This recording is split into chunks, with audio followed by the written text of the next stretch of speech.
natakot ang gobyernong Marcos kay Pastor Apollo Sikibuloy at sa Kingdom of Jesus Christ.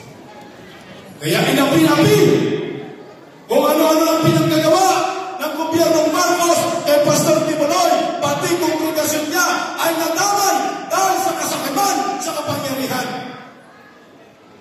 Ang tanong, natitinang ba si Pastor Sikibuloy? Nag-ahit, inaakusahan at natindig na po ngayon. Diyan ay hindi pa rin po natatakot si Pastor Sikibuloy at ang sabi niya, kailanman ay di siya luluhod sa mga demonyo at tataglang. Nagtagumpay na ba sila? Wala. Ganun din po ang nangyayari kay Tatay Digo. Yung EOJC pala warm up lang pala yun. Ang tunay pala ng hangarin ng gobyernong Marcos ay si Tatay Digo. Marami bang mga bayani dito sa Cavite? Marami ba? Marami. Hindi nyo ang inarbo. Marami pong mga bayani na dito mismo ay pinanganak sa Cavite. Lumaban sa mga Kastila. Lumaban sa mga Amerikano. Lumaban sa mga Hapon. Lumaban sa mga Banyaga upang ipaglaban ang soberanya ng Republika ng Pilipinas. Tama ba ko yan? Sa history po yun. Bata pa lang tayo, sinabi na po yan ng mga teacher natin na ang mga ninuno natin lumaban po sa mga Banyaga para sa ating kalayaan. Kaya nagkaroon tayo ng kalayaan ng June 12. Sinisilipin po natin yun. Tama? Pero lahat ng sakripisyo ng mga bayaning Pilipino ay nawala ho lahat yun. Ay nagiging nawala na parang pula. Tandaan po ninyo, March 11, 2025, isinoko po ni Bongbong Marcos ang soberanya ng ating bansa sa mga Banyaga na ipinaglaban ng ating mga ninunong bayani. Alam niyo yun? Tandaan niyo po yun, March 11, si Tatay Digo ay trinidor ng gobyernong Marcos. Ibinigay sa mga Banyaga. Hindi lumaban ang mga Pilipino, hindi lumaban ang Rehimeng Marcos para ipaglaban ang soberanya ng ating bansa. Ang kusang lumuhod sa mga Banyaga. Isang kalapastanan, isang insulto sa ating mga bayani at sa ating pagka-Pilipino. Tandaan niyo po yun. Hindi ko po yan makakalimutan dahil kami nandoon sa William Morales.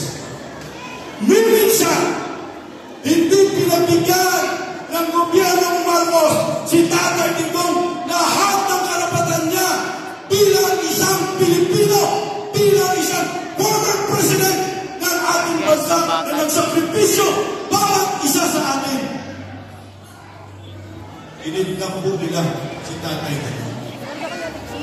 Hindi po nila binigyan ng pagkakataon makapaghanap ng abogado si Tatay Digong at ipagtanggol ng kanyang karapatan bilang isang Pilipino. Huwag niyo po yung kalimutan. Itatag niyo po yan sa ating mga isipan na trinidor tayo ng gobyernong Marcos.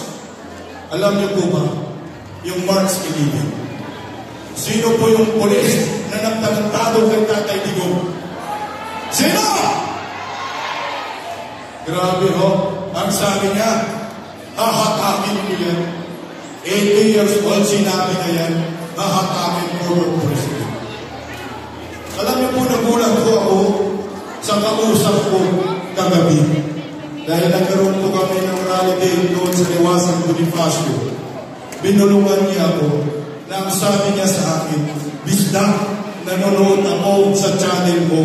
Lagi mong sinasabi na huwag kalimutan ang March 11, 2025 dahil yan ang pizza na pagkatraidor ng gobyernong Marcos sa mga Pilipino at pagluhod sa mga Banyaga. Alam niyo pala, yung March 11 na yan, birthday pala yan ni Turi. Araw pala ng kapanganakan ni Turi yan, yung March 11. Nagulat ko. Lahat pala na nangyayari sa ating bansa ay planado ng gobyerno Marcos Panggagawa sa mga. Gusto nyo bang maulit yan? May papadala na naman sa Netherlands? Gusto nyo ba na ipadala si Inday Sara sa Netherlands? Dahil ang sabi, nasa listahan si Inday Sara ng ICC na isa sa mga nabasan ng Nobel Prize upang dalhin sa Netherlands. Mabaya kayo? Ay, gago na talaga tayo pag pumayag pa.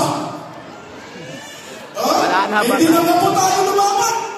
Hindi na nga po natin yung pinaglaban si Tatay Digong.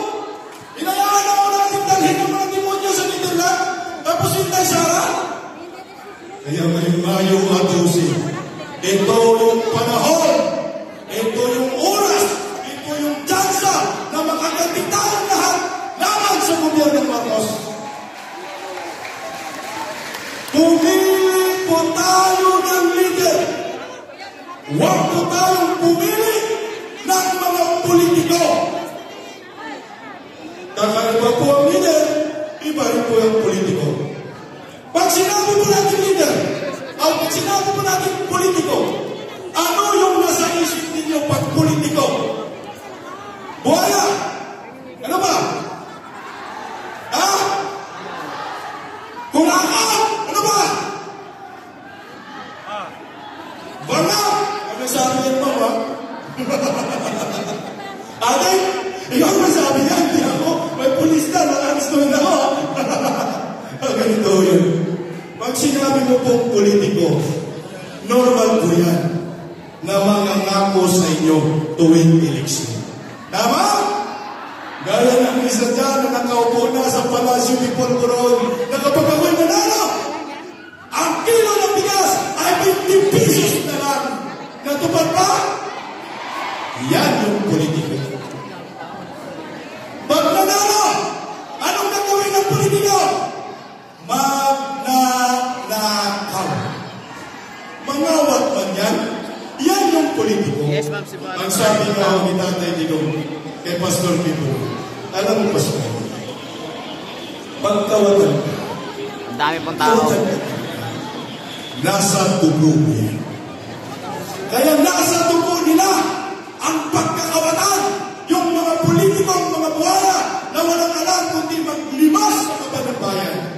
Yan yung politiko.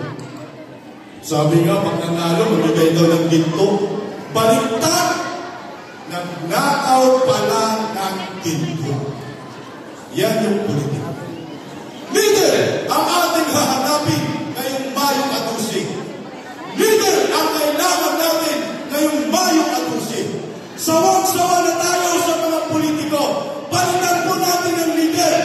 Palitan po natin ang leader ngayong Mayo 12. Isa sa leader na ating ipapalit ay number 53 sa inyong mga paluta, Pastor Apollo Sikibuloy.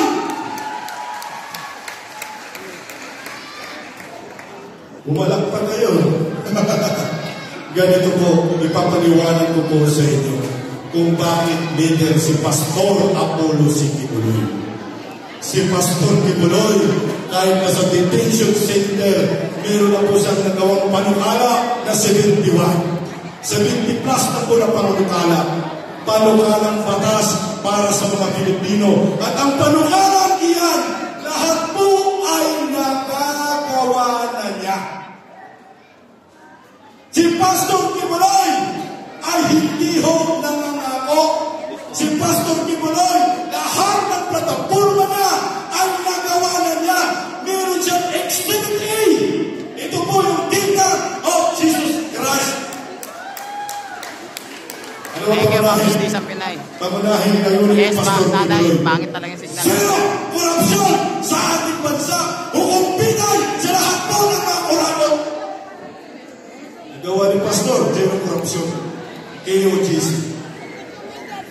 Kung ang leader ng KOJC na si Pastor Kibuloy, kung kurakot yan, hindi yan magagawa ng isang napakalaming stadium sa kasaysayan ng ating bansa na mayroong 75,000 seating capacity na matatagpuan sa Davao City. Sa atin lang po yun sa buong mundo. Magiging proud ka kay Pastor Apollo Sitibuloy. Ito na lang, huli na lang ka. Hindi po si Pastor Tibuloy magtatagumpay sa kanyang adhikain kung hindi natin iboto ang Duterte team, Wall Street